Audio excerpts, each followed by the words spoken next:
Bonjour, Eliamine Soum, sociologue.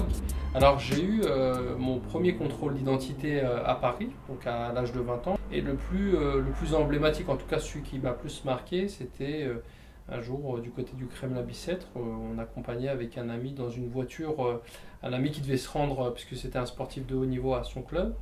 Et s'il arrivait en retard, donc il devait être sanctionné d'une amende. Et du coup, j'entends donc une sirène derrière, puis je dis à mon ami, bon bah laisse-les passer, puisqu'apparemment ils ont l'air pressés. Mais en fait c'était à nous qui s'adressait en nous disant de nous mettre de côté. J'étais avec cet ami qui était métis franco-malien, nous n'étions pas en excès de vitesse, on roulait normalement. Ils étaient trois, et ils étaient, on va dire, particulièrement bien fournis. C'est-à-dire qu'ils étaient assez costauds.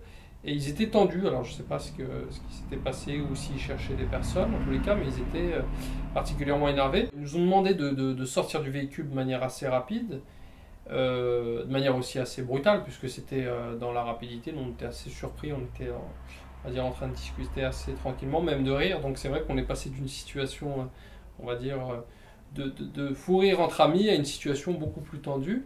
Et puis là, ça a été rapidement donc une palpation sur le véhicule, qu'on a été palpé sur l'ensemble du corps. Et du coup, ils ont rien trouvé et on lui disait, bah, écoutez, on est un petit peu pressé par rapport à notre ami puisqu'il devait se rendre à son entraînement. Et ils nous ont dit, mais qu'est-ce que vous avez pas l'air d'être content, etc. On dit, bah non, pas trop. Bon, ils n'ont rien trouvé et ils ont commencé à se déverser sur nous en disant, les voisins dans cette rue, qui était une rue pavillonnaire à l'entrée du Kremlin-Bicêtre, en ont marre de l'insécurité. Je dis, mais en quoi sommes-nous responsables de cette insécurité Et là, il me répond, non mais il a l'air énervé, le petit là, il a envie que je le casse. Là, j'ai pas compris. Et là, mon ami commence à me regarder en me disant, en gros, dans ses yeux, et bon, je pense que c'est pas la peine d'entamer un dialogue, puisqu'apparemment, il n'y aura pas de dialogue possible. On sentait qu'il y avait une espèce de nervosité, en tous les cas, qui se transmettait sur nous. Ils nous ont rendu les papiers en nous disant faites attention, restez tranquille.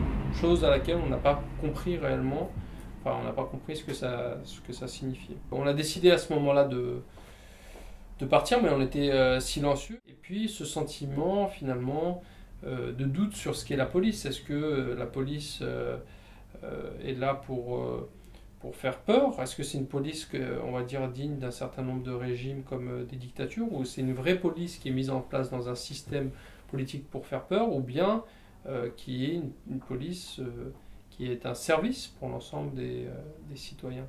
Et disons que juste après aussi ce contrôle, on a eu ce sentiment ce sentiment clair, de rejet envers l'institution, parce qu'à partir du moment où on a été victime d'un contrôle assez violent. Alors, il n'a pas été tant physiquement, je veux dire, il n'y a pas eu de violence, mais on sentait qu'à n'importe quel moment, ça pouvait basculer. C'était une violence verbale.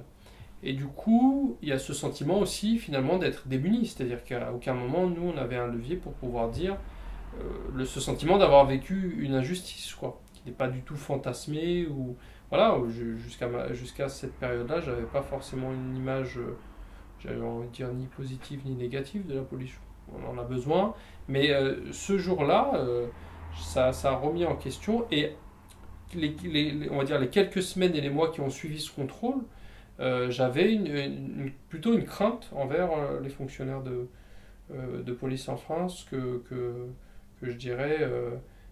je me disais même de ne pas aller forcément éviter tout contact avec les fonctionnaires de police. Donc il y a un amalgame qui se crée aussi assez rapidement, je dirais, par rapport à eux.